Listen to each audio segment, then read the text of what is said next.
is Anne Currie, and I've been in the tech industry for nearly 30 years now. But what I'm going to talk to you about this morning is the next 10. Because I believe the next 10 years is going to be completely dominated by the climate. And I don't mean that all our data centers are going to burn to the ground. Hopefully that won't happen in the next 10 years. But we are going to see massive change in the environment in which our data centers run. So, yes, and this is not coming out of my own mind. This is coming out of the fact that the hypercloud providers are telling us that this is what's going to happen. And generally, when the hypercloud providers tell us something, we should listen, because they're the ones that make the weather in the tech industry, let's face it, climate change aside. So what are they saying? And where does this story start? Well, before I go down that route, I'm just going to tell you a little bit about what I don't want you to take away from this conference. Obviously, I don't want you to take away the contents of many of my slides, since they seem to have gone astray somewhere along the lines. But what I don't want you to take away from this talk this morning is guilt. Personal guilt or company guilt about the climate, because because guilt tends to be about individual change, and I don't think that what we in this room can contribute to the debate is individual change. What we here can contribute is a hell of a lot of power to change the industry that we operate in, and sometimes we underestimate that. But really, we can make things very different if we push the right buttons within the tech industry. So I don't care what your company is serving in their canteen, and I don't care whether you're about to eat a ham sandwich. Those things are not going to move the dial when it comes to the tech industry, because we have to remember that we are one of the, arguably the most powerful and wealthy industry in the world. We don't contribute a great deal to climate change, but we contribute a significant amount. Everybody's going to have to change things. And we can form a leadership role. We can make a big difference by what we do. And if we push, as I'm going to talk about, push the hypercloud providers to do more, that's probably the best lever that we can use. Work as a supplier rather than as a user within the tech industry. So I want to step back a little bit, a couple of years to the start of the story, which I hope will illustrate how much things are going to change over the next 10 years. So in 2020, there was a big announcement, a surprise announcement from the big three cloud providers, Google and Amazon and Azure. All came out and said that by 2030, they were going to completely revolutionize their cloud environments to make them carbon zero or close to being carbon zero, minimal carbon emissions. And this was a completely surprise announcement, particularly for AWS. I don't think anybody was expecting it. In fact, I know even AWS weren't really expecting it until really the last moment. So this was a huge change. And it wasn't the start of the story for me, because I've been campaigning for this kind of thing for several years previous to that. But when it came, I thought, oh my goodness, this is fantastic. All my problems are solved. I now no longer have to worry about pushing the tech industry, because if the hypercloud providers are green and they're going to run all of their servers on green software, on green electricity, and be mindful of their use of hardware, then that kind of solves it for the rest of us.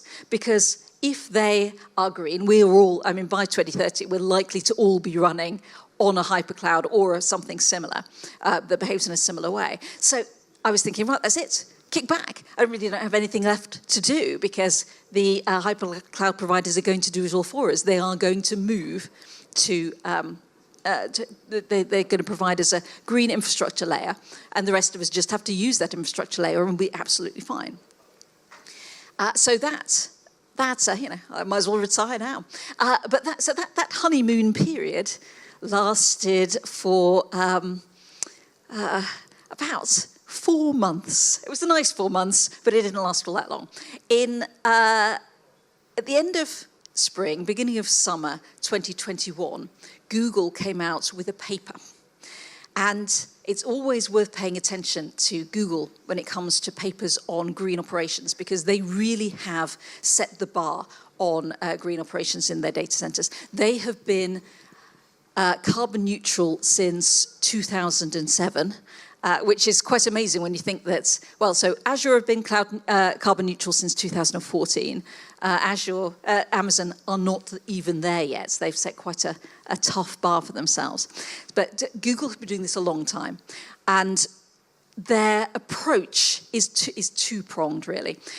For many years, they were the largest non-governmental purchaser of renewable power in the world. That went on for years and years, and that was kind of how they started, although that title has been taken in the last few years by AWS, who are kind of galloping to catch up there.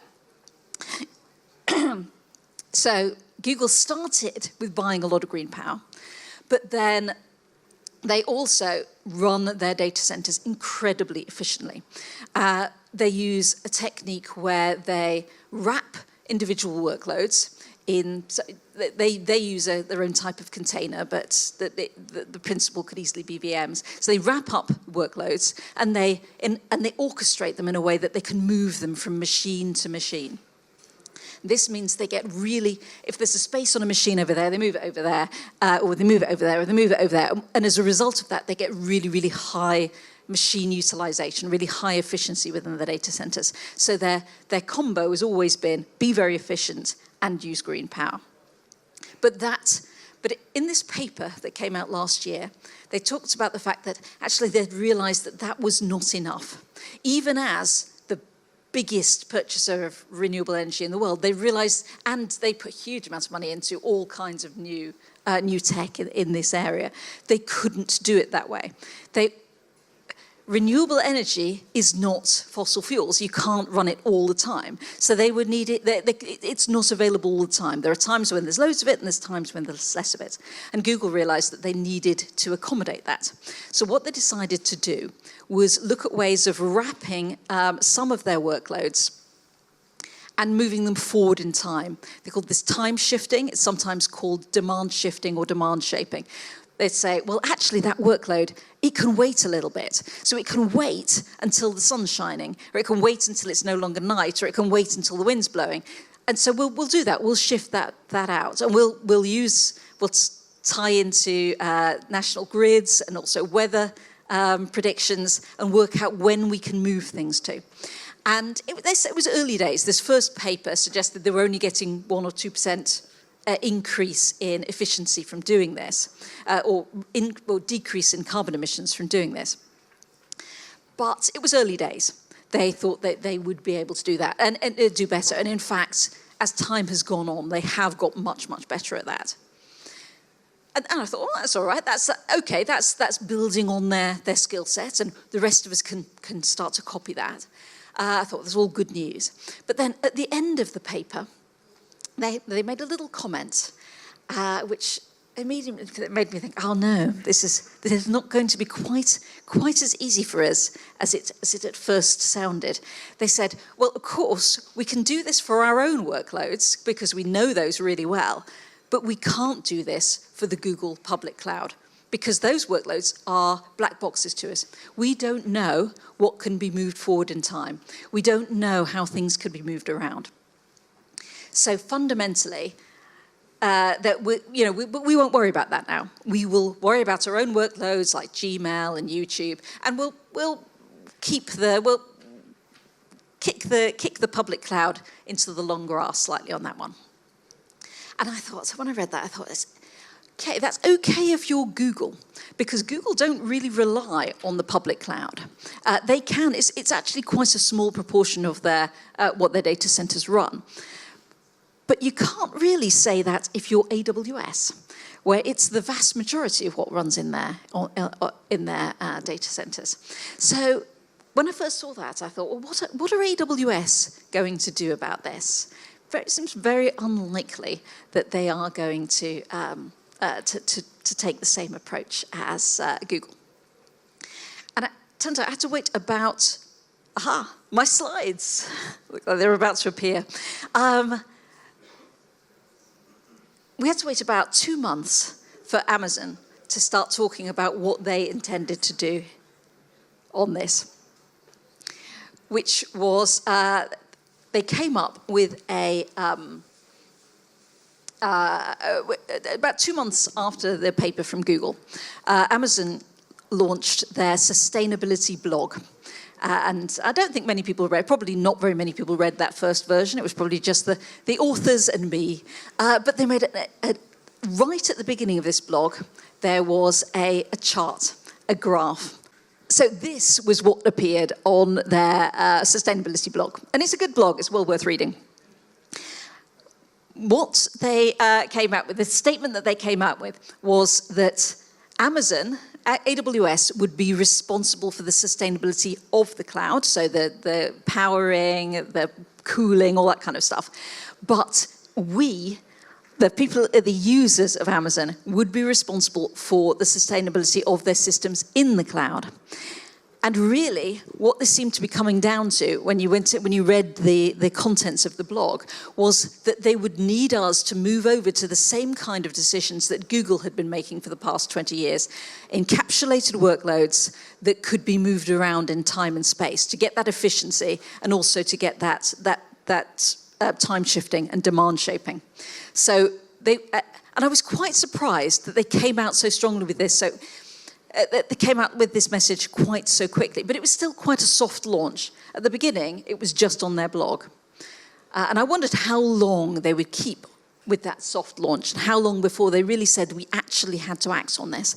But it turns out that was really not very long at all.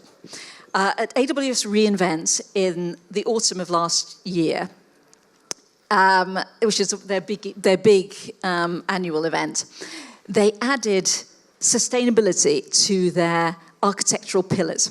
They made a very, very clear statement that everything that they were saying in their blog about us needing to reshape our workloads to look a little bit more like Google was in fact how they expected everybody to be designing their products for the future. We were going to have to do work. This was not going to happen for free for us. And when they say something like that, it's worth listening. Because I think we can all agree that Jeff Bezos is not a social justice warrior. He does not do things because they're green, they're nice, they're ethical. He does them because there's a strong business decision to do it. And if Amazon made that 2030 commitment, it was because they thought that they wouldn't survive if they didn't. There was a reasonable chance that energy prices were going to become incredibly high at times when there was no green power available. And we needed to act.